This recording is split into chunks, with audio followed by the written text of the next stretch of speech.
अनंतकोटी ब्रह्मांड नायक श्री स्वामी समर्थ महाराज की जय। नमस्कार, श्री स्वामी शक्ती या चॅनलवर आपले सर्वांचे स्वागत आहे। कोजागिरी पौर्णिमा म्हणजे चंद्राची रात्र।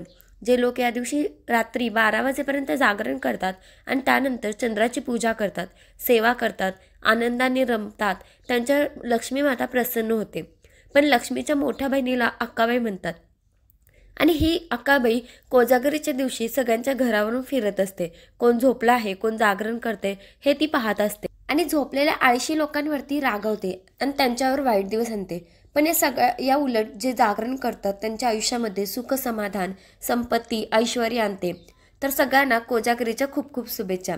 आणि कोजागरी पौर्णिमेची पूजेची मांडणी कशी करायची आहे, नक्की 6 तारखेच्या रात्री करायची की 7 तारखेच्या रात्री करायची, याबाबतच सत्यनारायण कधी करायचं आहे हे पण आज आपण आजच्या व्हिडिओमध्ये बघणार आहोत।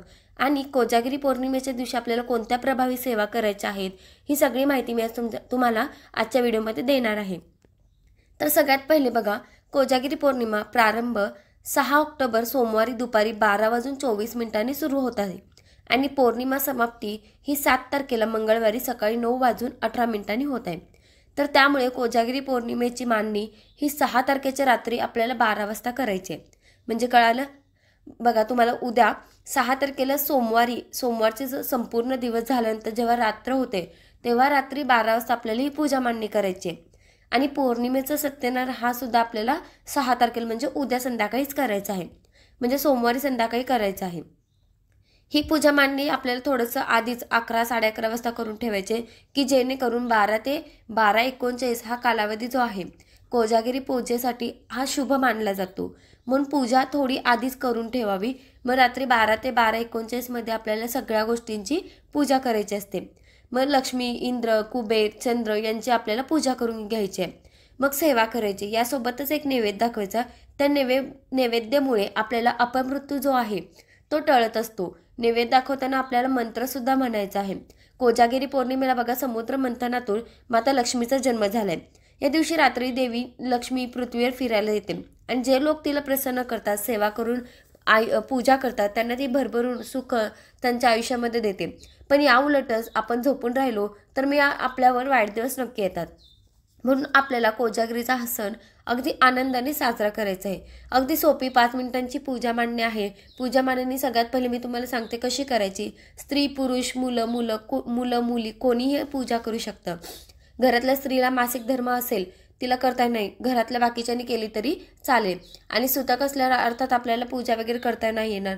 महिला पुरुष कोणीही करू शकतं। यामुळे असं काहीच नाही की ताई मला मासिक धर्म आहे त्याच्यामुळे मी करू शकत नाही, असं काही नाही। तुम्ही घरात इतर कोणी असेल त्यांना सांगा ती पूजा करायला, तरी सुद्धा चालेल।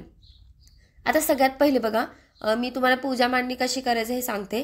तर बघा, आपल्याला चौरंग घ्यायचा, एक छोटासा तुम्ही पाट पण घेऊ शकता, कारण ही पूजा मांडणी खूप मोठी नाही आहे, खूप सोपी आणि खूप छोटी आहे। आपल्याला चौरंग घ्यायचा आहे किंवा पाट असेल तर पाट घ्या, त्याच्यावर स्वच्छ पांढरं वस्त्र तुम्हाला अंथरायचं आहे। तुम्ही लाल रंगाचं, केशरी रंगाचं पण वस्त्र अंथरू शकता।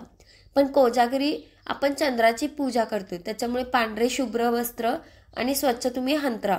आता सगळ्यात पहिले बघा, आपल्याला या ठिकाणी चंद्र, इंद्र, कुबेर आणि लक्ष्मी मातेची एकत्रित पूजा करायची आहे। आता चौरंगाभोवती, पाटाभोवती पहिले मस्त तुम्ही रांगोळी काढून घ्यायची आहे। दिवा अगरबत्ती लावायचे। कुठल्याही पूजेची सुरुवात आपण दिवा अगरबत्ती लावून करत असतो। तर आपल्याला इथे सगळ्यात पहिला दिवा लावून घ्यायचा आहे। आता आपल्याला कळश घ्यायचा आहे, तर त्या कळशावर आपल्याला पहिले बघा, कलश म्हणजे काय, नारळ आपल्याला ठेवायचा नाही आहे। आता यामध्ये पाणी घ्यायचं आहे, म्हणजे कलशामध्ये पाणी घ्यायचं आहे, त्याच्यामध्ये 1 रुपया, हळद, कुंकू, सुपारी, अक्षता टाकायचे।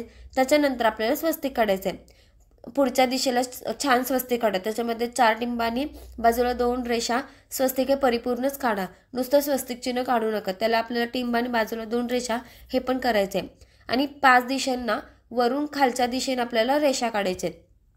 आता आपल्या चौरंगावर थोडेसे तांदूळ टाकून घ्यायचे, त्या तांदळावर कळशाची स्थापना करायची आहे। आता या कळशामध्ये आपल्याला आंब्याची डहाळे, म्हणजे ते स्वच्छ आंब्याची पानं धुवून घ्यायचे, 5 घ्या 7 घ्या, ते पानं किती घ्यायचे ते तुमच्यावर, पण 5-7 असंच घ्या।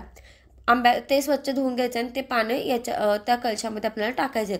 अशा प्रकारे आपल्याला कळशाची स्थापना करायची आहे। आता त्यानंतर आपल्याला इथे कुबेर आणि लक्ष्मीची स्थापना करायची आहे। 2 विड्यांचे पान ठेवायचे आणि त्याच्यावर आपल्याला सुपारी स्वरूप लक्ष्मी, कुबेर यांची स्थापना करायची आहे। म्हणजे एका विड्याच्या पानावर लक्ष्मीची आणि दुसऱ्या विड्याच्या पानावर कुबेराची स्थापना करायची. आपल्याला आता या कळशाच्या उजव्या बाजूला लक्ष्मीची स्थापना करायची आणि डाव्या बाजूला कुबेराची स्थापना करायची. आता याच्यानंतर चंद्राचं प्रतीक म्हणून तुम्ही भरीव चांदीचा गोल किंवा एक तांदळाने तुम्ही याचा छान पांढरा चंद्राचा तुम्ही काढू शकता.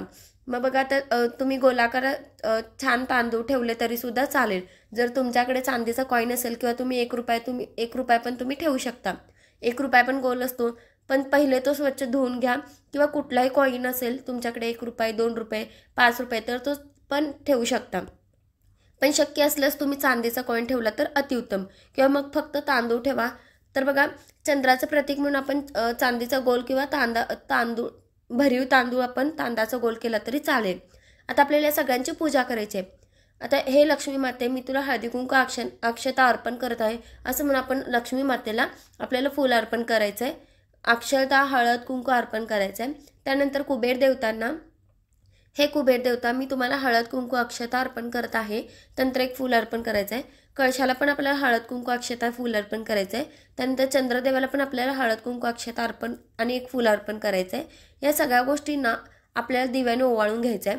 आता बघा ही पूजा मांडणी तुम्ही 12च्या आधी मांडून ठेवा. अगदी 5 मिनिटं लागतात पूजा मांडायला आणि 12 वाजेपर्यंत आपल्याला या सगळ्या गोष्टींना हळद कुंकू अक्षता फूल अर्पण करून दिवा अगरबत्तीने ओवाळून आपल्याला पूजा करायची आहे.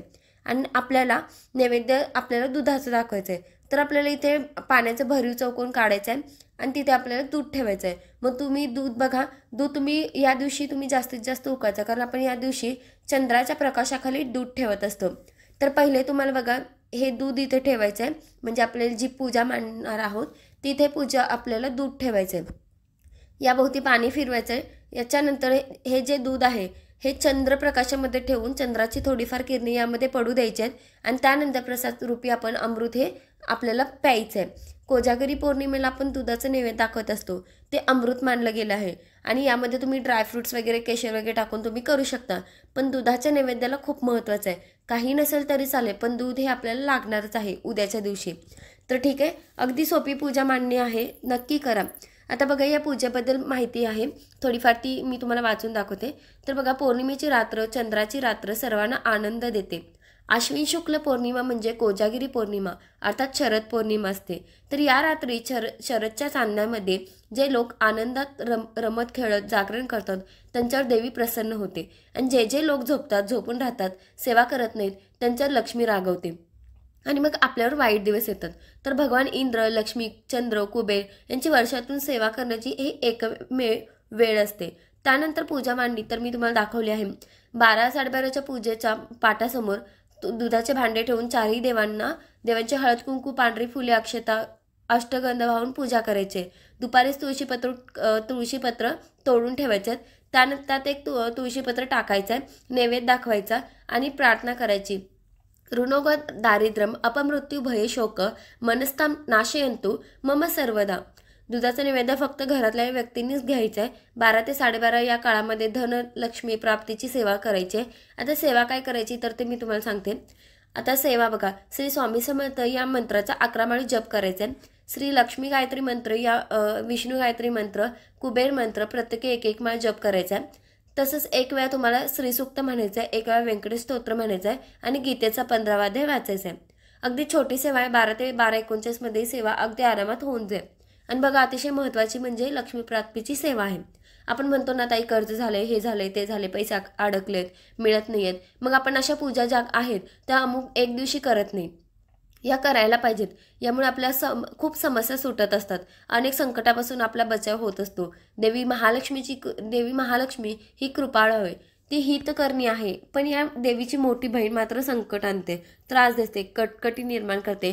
लक्ष्मीच्या मोठ्या बहिणीला अक्काबाई म्हणतात आणि तिची अवकृपा जर झाली, अक्काबाईचा फेरा आला असं लोक म्हणतात ना, ही अक्काबाई पौर्णिमेच्या दिवशी अनेक झोपीत असलेल्या आळशी लोकांवर रागवते.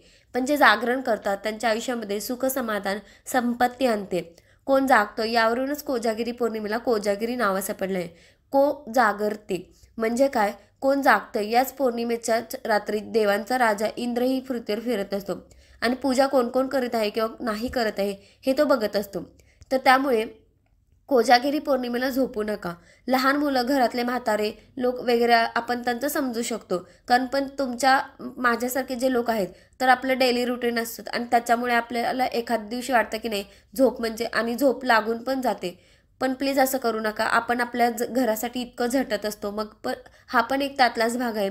अशा पूजा अर्चा जर केल्या तर आपल्यावरचे बरेचसे संकट टळून जातात आणि चांगले दिवस आपल्यावर येतात, 100% येतात. आता बघा, तुमचा पुढचा प्रश्न की ताई पूजा मांडणी कधी उचलायची, तरी पूजा मांडणी आपल्या दुसऱ्या दिवशी सकाळी उचलू शकतात. फुलं वगैरे, पानं वगैरे आहेत ते आपल्या निर्माल्यामध्ये टाकू शकता किंवा एखाद्या झाडाजवळ टाकायचे.